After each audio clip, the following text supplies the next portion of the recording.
ஒரு தக்காளி, 2 வெங்காயம், ஒரு பச்சை மிளகாய், கருவேப்பிலை. தாளிப்பு ஐட்டம் வந்து கடல் பாசி, ஒரு சின்ன பட்டை, அப்புறம் ஸ்டார், பெருஞ்சீரகம், பிரிஞ்சி இலை. கடை காஞ்சதுக்கப்புறம் எண்ணெய் ஊற்றிக்கலாம். எண்ணெய் ஒரு 2 டீஸ்பூன் ஊற்றிக்கலாம். எண்ணெய் காஞ்சோம்னா தாளிப்பு தூள் அப்படியே ஊற்றிக்கலாம்.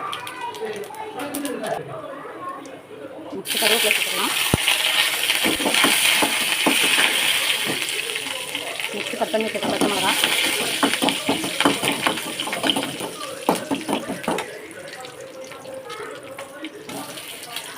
நெக்ஸ்ட்டு பெரிய வெங்காயம்,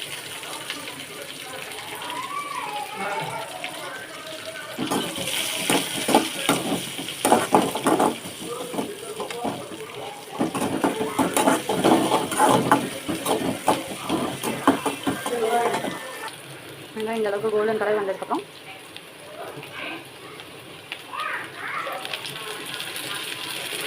இஞ்சி பூண்டு விழுது சேர்த்துக்கலாம். 2 ஸ்பூன் சேர்த்துக்கலாம். இஞ்சி பூண்டு நல்லா பச்சை வாசனை போகிற வரைக்கும் நல்லா வதக்கணும்.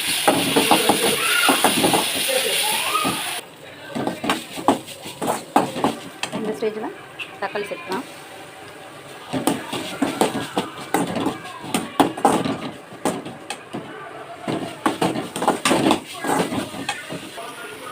ப்ரான் வந்து சென்டரில் இருக்குள்ள அந்த வேஸ்ட்டெல்லாம் க்ளீன் பண்ணி எடுத்துடணும்.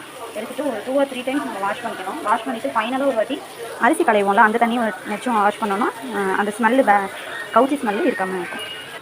தக்காளி நல்லா வதங்கிடுச்சு. இந்த ஸ்டேஜில் ஒரு 1/4 டீஸ்பூன் மஞ்சத்தூள்,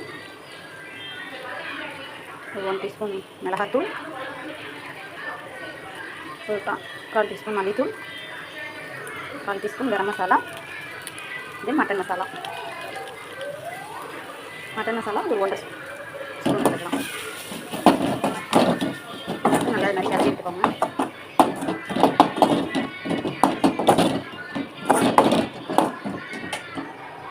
நெக்ஸ்ட்டு க்ளீன் பண்ணி வச்சுட்டு ப்ரான் அதில் சேர்த்துக்கலாம்.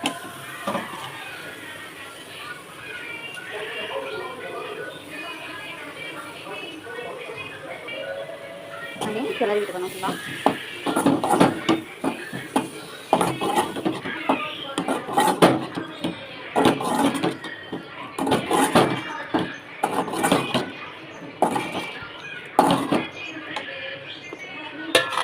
இந்த ஸ்டேஜில் அரைச்சி வச்சுருக்க தேங்காய் போட்டுக்கலாம். தேங்காயில் என்னென்ன சேர்த்து அரைக்கணும்னா பெருஞ்சீரகம், பட்டை, இந்த 2 மட்டும் போட்டு நல்லா இந்தளவுக்கு மையாக அரைச்சிக்கணும். இந்தளவுக்கு மையாக அரைச்சிக்கணும்.